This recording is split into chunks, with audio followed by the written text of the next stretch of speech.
Selamat datang di Teror, teman cerita horor. Teror adalah sebuah program yang menceritakan pengalaman horor seseorang, baik secara langsung atau cerita dari orang lain. Kali ini kita akan menantakan seorang narasumber yang akan menceritakan kisah horornya. Kita sapa dia. Bro Dani, apa kabar? Alhamdulillah baik, Bang. Cerita apa yang akan Bro Dani sampaikan kepada pemirsa ini? Ini kayak cerita di tempat saya yang menurut saya emang cukup horor banget gitu. Dan itu terjadi beberapa tahun yang lalu. Sekitar 10-15 tahun yang lalu ada? Enggak deh, kayaknya 8 atau 7 tahun yang lalu. Wah, cukup lama ya, lumayan ya. Baik, langsung saja kita dengarkan cerita dari Bro Dani. Ingat, siapapun Anda bisa diteror.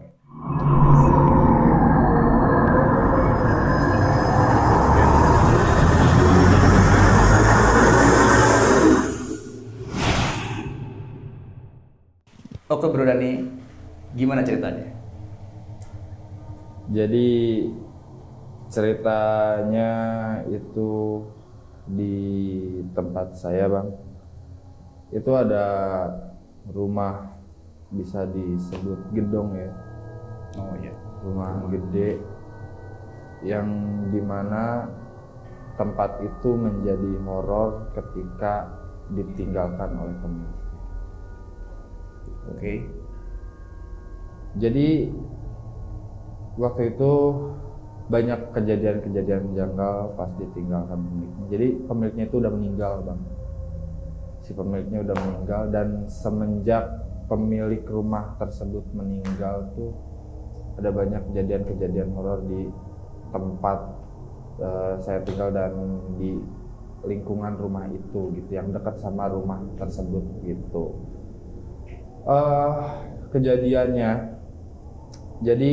Kejadiannya tuh pas pertamanya tuh waktu pertama yang punya rumah meninggal. Setelah yang punya rumah Iya, meninggal. iya, setelah yang punya rumah meninggal, si anaknya yang punya rumah itu tuh ngasihin barang-barang yang ada di rumah tersebut kepada warga-warga setempat. Oh, dibagiin itu barang-barangnya. Dibagiin. Kayak ahli waris gitu. Iya. Lanjut. Dibagiin terus bagiin banyaklah warga-warga yang datang ke rumah tersebut untuk ngambil barang gitu. Ada yang bawa kursi, ada yang bawa TV ataupun lukisan-lukisan yang Isi rumah lah ya. iya, pokoknya isi rumah gitu. Nah, awalnya warga-warga bahagia dengan akan hal itu gitu, maksudnya. Karena dibagikan secara gratis. Dibagikan secara gratis gitu ya. Artinya bahagia. Cuman ada keluhan-keluhan ketika udah 3 hari ataupun 4 hari dapat barang-barang tersebut. Jadi banyak banget yang bilang sama saya gitu, yang udah mendapatkan barang-barang dari rumah itu tuh didatengin sama pemilik rumah. Nah, didatengin sama almarhum. Arwah almarhum. Arwah almarhum. Oke, jadi lumayan banyak juga berarti ya warga sekitar rumah itu mendapatkan barang, didatengin satu persatu tidak? Satu persatu, semuanya sama didatengin. Semuanya sama. Menarik ini. Gimana dari cerita dari awal ini? Nah, Datengin. semuanya datengin. Pertamanya tuh ada warga sebutnya bapak-bapak atau ibu-ibu ya. Bapak ibu-ibu yang ngambil TV. Dia cerita, saya semalam ada yang ngetuk rumah saya, terus bilang balikin barang. Ada sosok atau tidak itu? Dibuka nggak ibu? Mungkin dia nggak berani. Iya. Soalnya malam-malam. Karena malam-malam, tengah malam gitu. Udah balikin. Terus saya anggap kan mungkin kayak itu mah paling apa gitu, cuman atau bercanda. Ada yang jahil gitu, mungkin ya. Iya. Ataupun ada yang jahil kayak gitu kan. Cuman kesini semua yang dapat barang itu emang bener ceritanya sama. Jadi Di rolling mungkin ya, diketok satu-satu Iya warga sekitar. mungkin. Jadi Wah, lumayan. jadi semuanya sama dan metodenya pun sama gitu, kayak diketok terus bilang balikin gitu. Balikin. Dan setelah kejadian itu akhirnya si warga tersebut yang mendapatkan barang dibalikin lagi lah. Jadi dibalikin rame-rame lagi ya. Dibalikin rame-rame. Waduh. Bener Bang, dibalikin rame-rame karena emang ya takut Takut banget ya? gitu di tempat tersebut gitu. Dan terus bukan cuman itu aja Bang. Nah, apalagi nih? Ada lagi. Nah si kejadiannya tuh ada lagi. Mana? Jadi maghrib Grip. itu maghrib saya inget banget, ada tukang es cendol Oke. di depan rumah tersebut. Nah, terus dia tuh bikin es cendol itu, bikin banyak, kalau nggak salah 10 atau 15 es Oh, berarti cendol. ada yang mesen. Ada yang mesen Dari dia rumah- bilang. dari rumah tersebut? Dari rumah tersebut. Oke. Dari rumah tersebut. Pengakuan tukang cendolnya siapa? Sosoknya seperti apa? Apakah pemuda atau bapak-bapak atau seperti apa? Dia bilang ibu-ibu katanya. Ibu-ibu. Iya, soalnya dia cerita jadi ada centeng rumah itu gitu ya, kayak penjaga rumah itu yang suka ngebersihin gitu. Dia udah bikin semua itu, dia masuklah ke halaman rumah tersebut karena kan rumahnya gede, Luas gitu. ya? Iya luas, masuk terus ditanya sama si centeng itu, mau ke siapa Bang? Ini saya bawa es, si ibu mesen dari atas. Jadi dia dipanggil buat si ibu.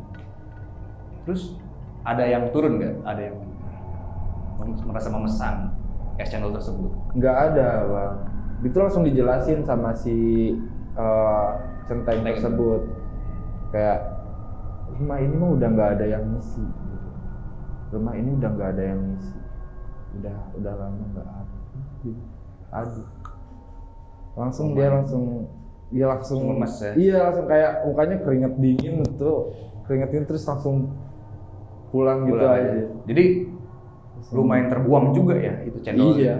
Banyak juga lumayan. Asli banyak banget itu, main 10 atau 15. Wah, Dan lumayan. ada lagi Bang, yang uniknya Gimana? bukan cuma tukang cendol, tukang sate pun sama. Dini hari atau sore hari? Sore juga. Yang lewat gitu ya? Jam kalau tukang sate jam 7-an kayak jam 7 malam ya. Gimana nih cerita dari situ? Tukang sate pun sama kayak gitu. Dipanggil, mesan kayak gitu. Terus ke dalam. Terus dia panggil kan, Bu, ini satenya. Bu, ini satenya. Nggak ada yang nyaut tuh. Nggak ada yang nyaut. Karena emang tidak ada siapapun di situ. Dan rumahnya apa? Gelap atau terang? Gelap. Gelap. Itu nggak ada siapapun, dia datang. Terus langsung yang datangnya si centeng tadi lagi. Menjelaskan. Mau ke ya? siapa? Dia bilang. Itu si ibu mesen sate tadi dari atas. Jelaskanlah seperti itulah. Si ibu ini mah udah lama meninggal, dibilang kayak gitu. Dan sate pun dia pergi lagi dan tukang cendol sama sate itu sampai sekarang nggak ada datang ke tempat Nggak berani lagi ya? Iya. Karena lumayan juga Nggak tuh. ada. Dagangannya kan nggak ada yang beli gitu ya. Iya. Sampai Nah, segitunya. Bro Dani ini kira-kira warga sekitar. Bro Dani kan termasuk warga sekitar di situ.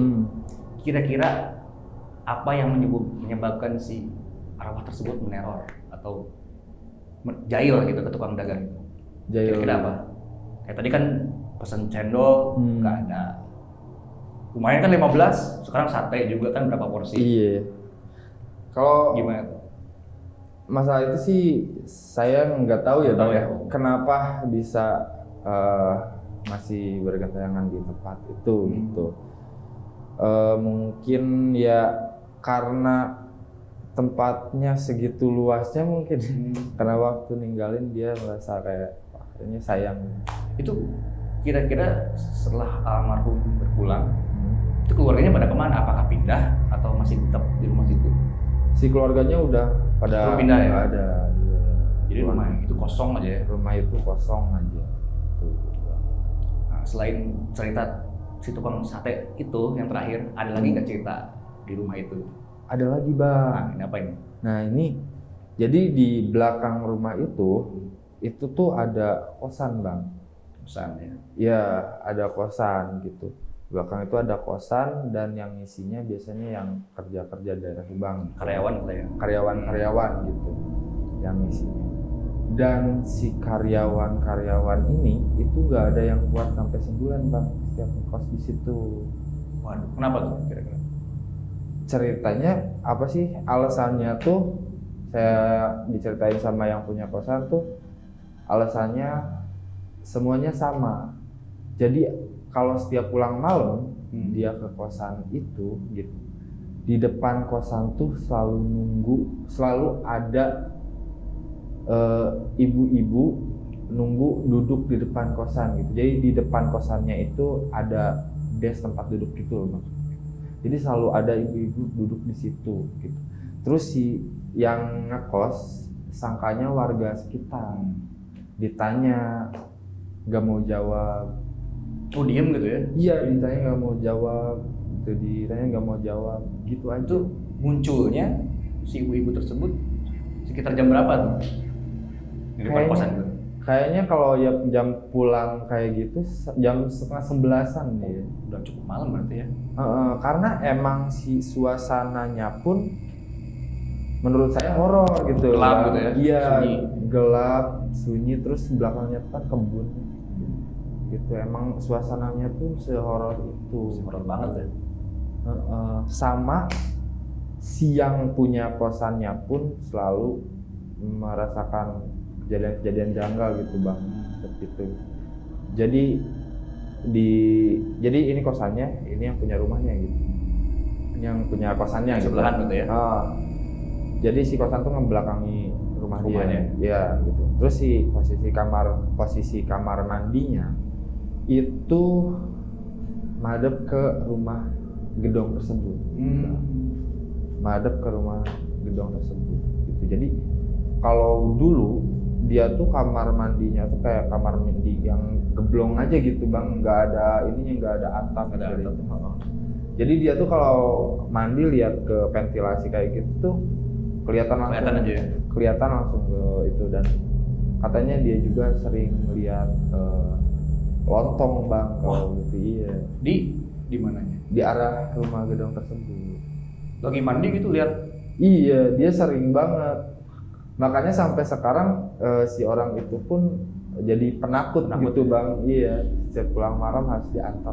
Pas pulang malam harus diantar kayak gitu. Makanya nggak betah kali ya yang ngekos di situ ya? Iya. Lumayan juga diteror sama dua sosok mungkin ya?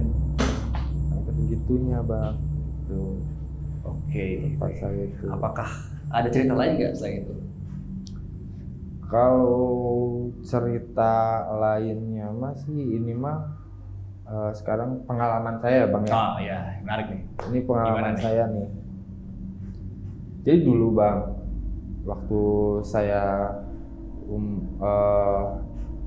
SD kelas genap atau SMP kelas 1 gitu ya bang, saya sedikit lupa gitu.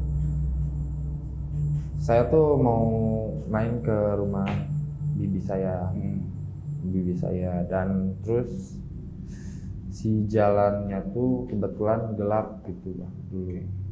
Jarang ada rumah gitu, jadi ada rumah tuh lewat berapa baru rumah lagi.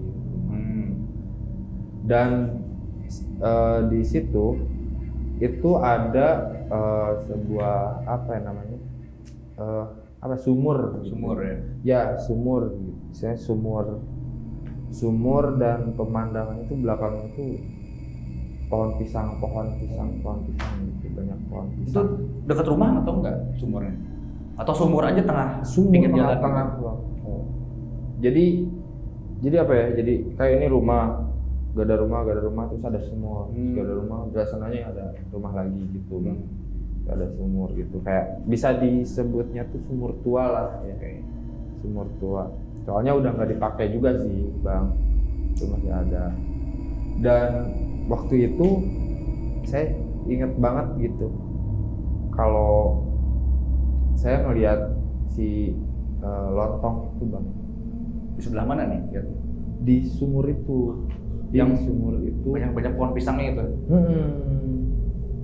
tapi madep ke sana ya. Saya melihat belakangnya doang gitu. Lihat belakangnya doang. Dan itu bener saya kayak nggak bisa lari, nggak bisa apa-apa. Freeze aja ya, diem aja. Bener, nge-freeze aja itu mah. Saya nggak bisa lari, nggak bisa apa-apa gitu. Oh, mana gitu, pengen teriak tapi kayak susah bisa aja ya, gitu susah. bang. Iya, pengen teriak, susah gitu. Akhirnya nguatin diri kan saya lari. Sekuat tenaga gitu, kayak ngerahin bener-bener seluruh tenaga gitu karena keringetan tuh emang bener-bener badan tuh mandi keringet gitu bang. Di situ sampai rumah nangis lah, saya nangis kan. Oh, jadi ceritanya Bro Daniel melewat atau sengaja datangin sumur? Lewat. Oh, melewat. Iya, karena mau ke rumah bibi. Jadi rumah bibi itu ngelewatin sumur tersebut. Gitu. Ngikutin nggak itu si lontongnya? Gak tahu bang, saya nggak berani madep ke belakang ya, karena Waduh, lumayan takut juga banget ya. saat itu iya. Karena Gelap. benar-benar juga. gelap, horor banget gitu bang. Saya takut gitu, makanya saya pulang ke rumah, habis itu langsung nangis lah sekencang-kencangnya, baru kayak udah bisa lepas gitu, udah di situ udah tenang bang. Gitu. Oke, sobat MT, ternyata serem juga ya cerita horor dari Bro Dani ini, di mana ada rumah besar peninggalan almarhum yang meneror warga atau tetangganya satu-satu, dan juga pengalamannya Bro Dani ketika berkunjung ke rumah bibinya. Baik, demikian saja cerita teror kali ini. Ingat, siapapun Anda bisa diteror.